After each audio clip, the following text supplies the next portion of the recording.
로마서 6장 20절, 21절 말씀입니다.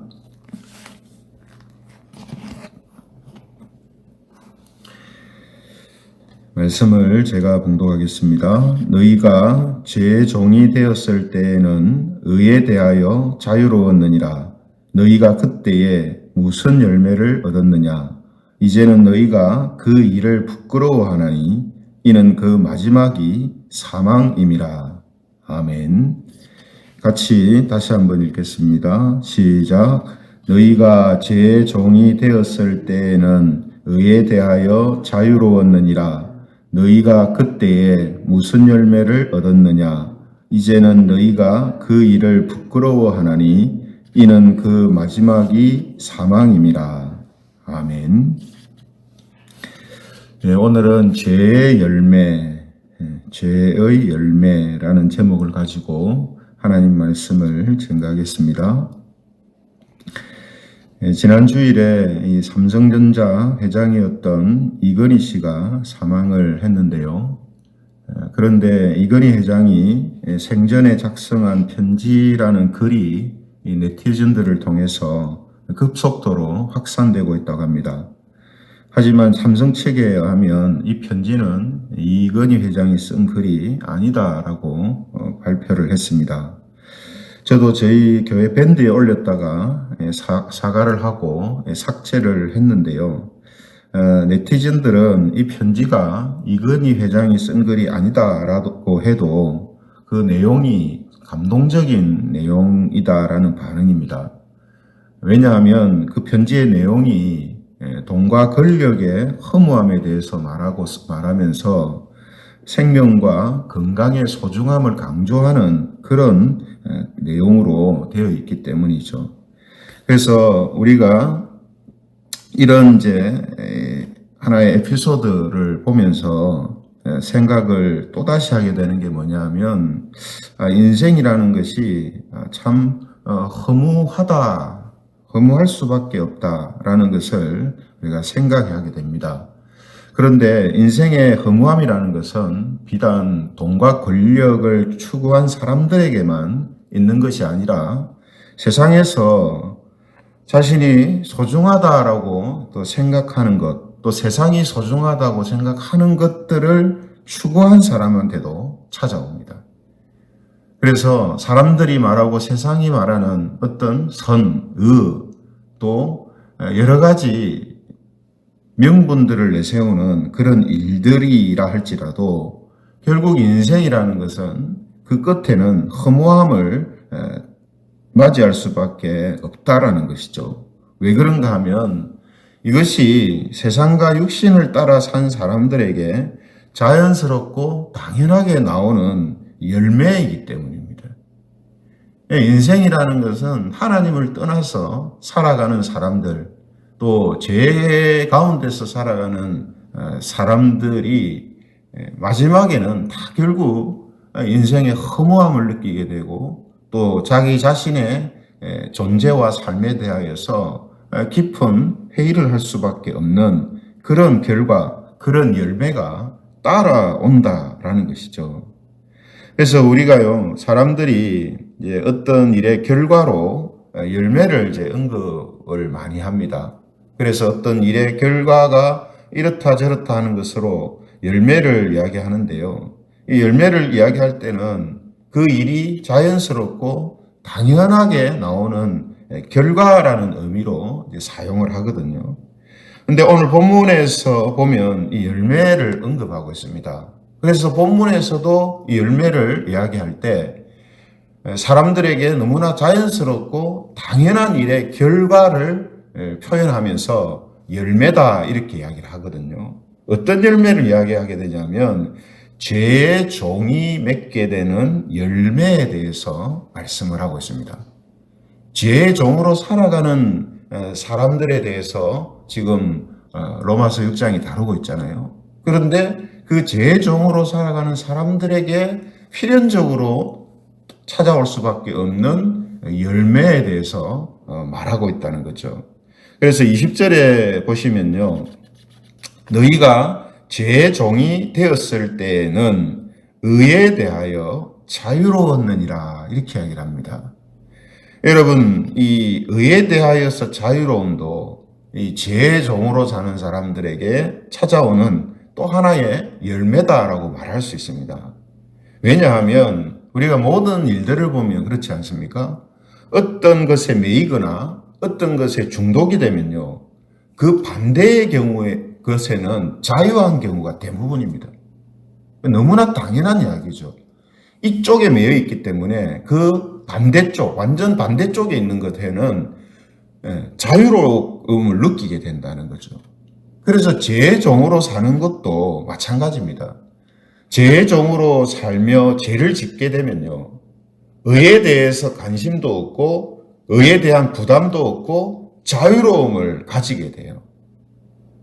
이것도 죄의 종으로 사는 사람들한테 자연적으로 나타나는 하나의 열매다라고 말을 할 수 있거든요. 그래서 의에 대하여서 무관심하고 또 회피하고 의에 대한 부담감을 가지지 않고 또 죄책감도 가지지 않고 관심도 가지지 않고 의에 대하여서 의롭게 산다라는 것에 대하여서 사람들은 자유로움을 느끼는 거예요. 그래서 이런 의미에서도 우리가 예수님을 믿으라고 전도할 때 사람들이 느끼는 부담감이 뭐냐 하면 의에 대하여서 관심을 가지지 않고 또 부담감을 가지지 않고 자유롭게 살았는데 그 자유를 포기하고 싶지 않은 거예요. 왜냐? 교회 가면 죄에 대해서 이야기를 하고 그동안 잊었던 어려운 삶에 대하여서 이야기를 하니까 또다시 부담스러움을 다시금 느끼게 되니까 교회에 오기 싫어하는 이런 현상이 나타나는 것이라는 거죠.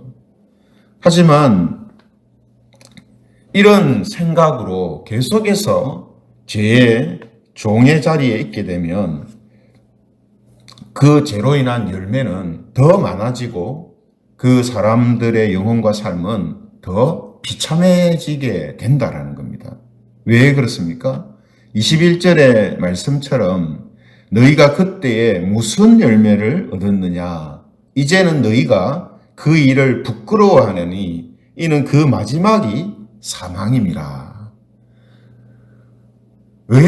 죄의 종으로 살면 그 사는 동안도 자기가 느끼지 못하고 알지 못하는 일들로 인한 고통과 슬픔들이 찾아오지만 그 마지막에는 더 비참해진다는 거죠. 그 마지막은 사망이라는 것. 단순히 육체의 죽음을 이야기하는 게 아니라 성경이 이야기하고 있는 하나님과의 완전한 단절.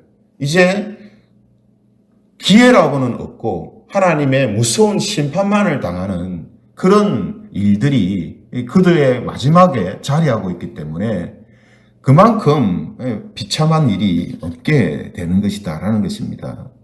그래서 성경은 죄의 종으로 살 때 사람들에게 이런 열매들이 맺히게 된다라는 것을 여러 방면 여러 각도로 우리에게 알려주고 있거든요.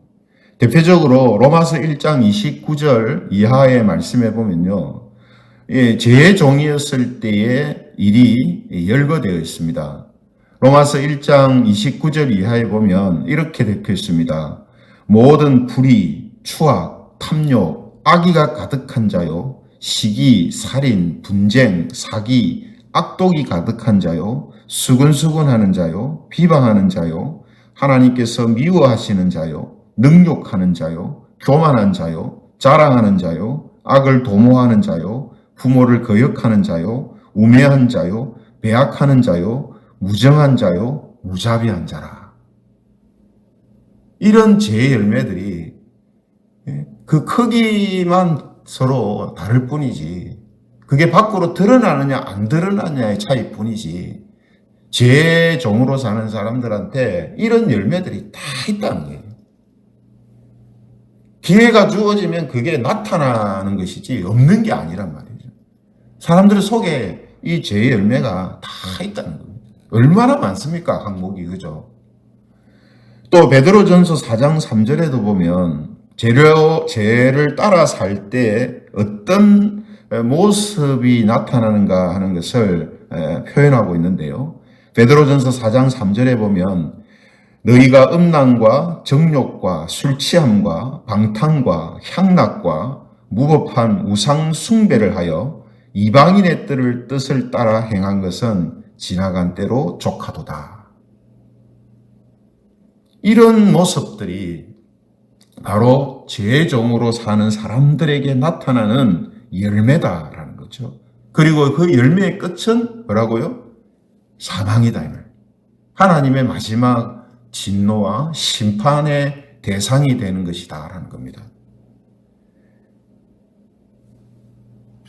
그런데 우리가 우리 자신을 돌아보면 오늘 말씀처럼 뭐라고 되어 있습니까? 21절의 말씀을 보면 이제는 너희가 그 일을 부끄러워하나니 이렇게 되어 있습니다. 부끄러워하나니.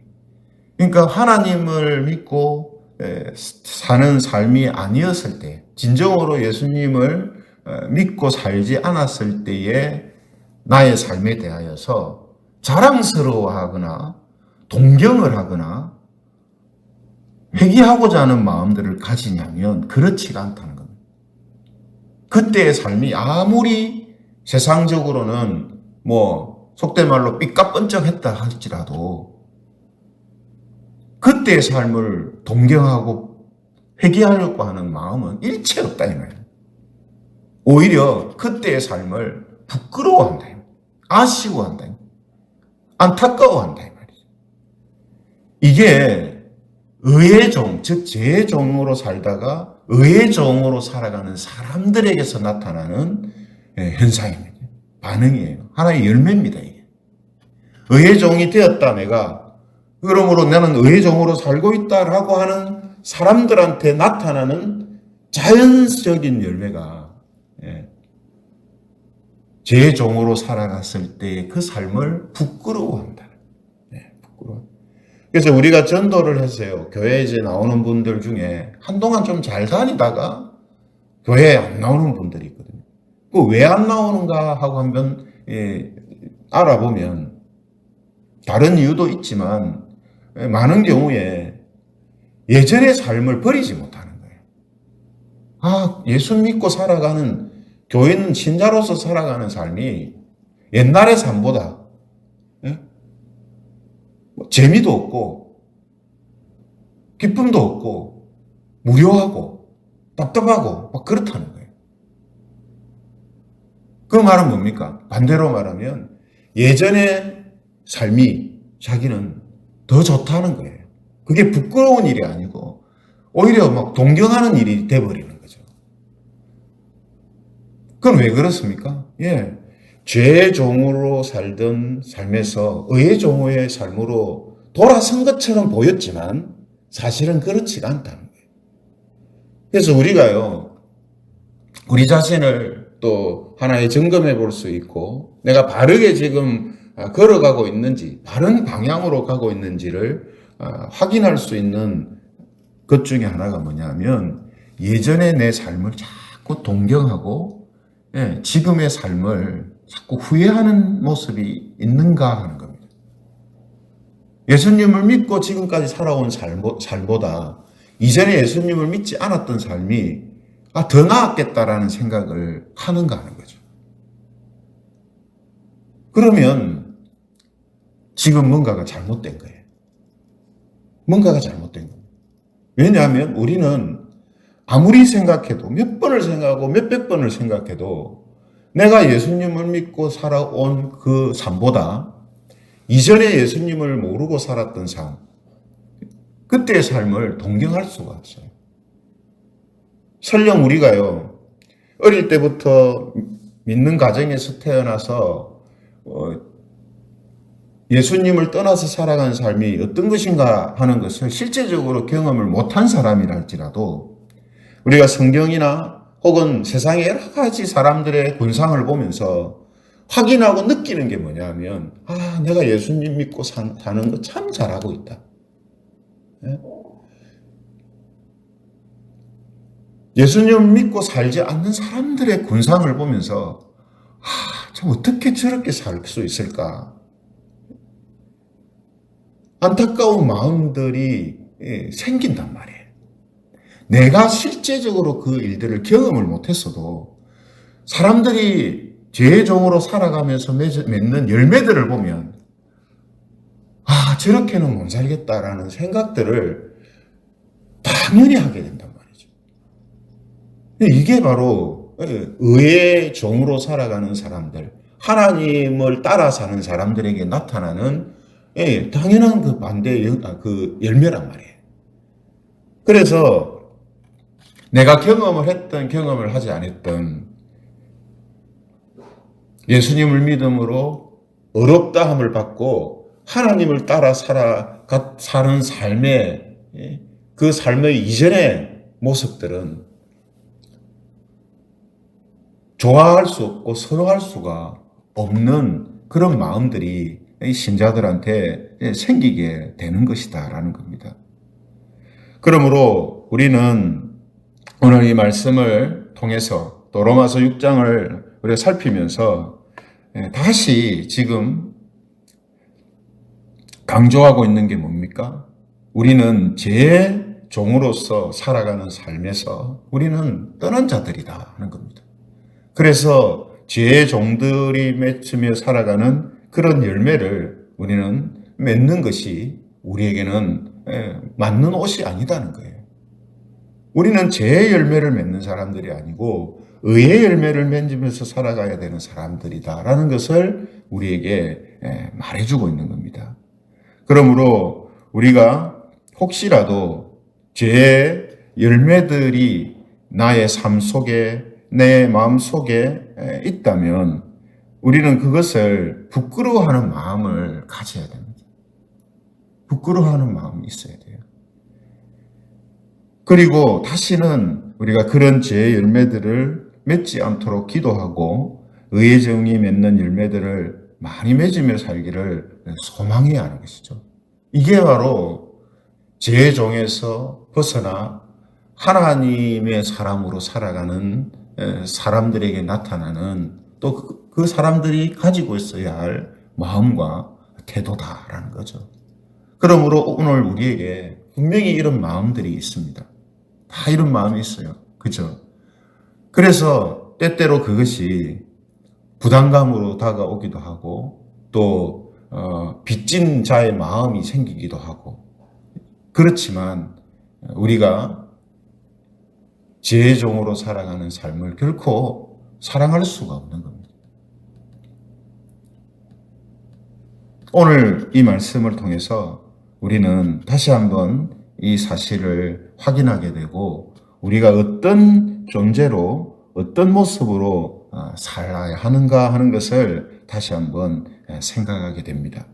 그래서 오늘도 이런 기도와 소망이 이루어져서 죄의 열매가 아니라 의의 열매를 많이 맺으며 사는 그런 우리 김해적응교회 또 모든 성도들이 되시기를 주님의 이름으로 축원합니다.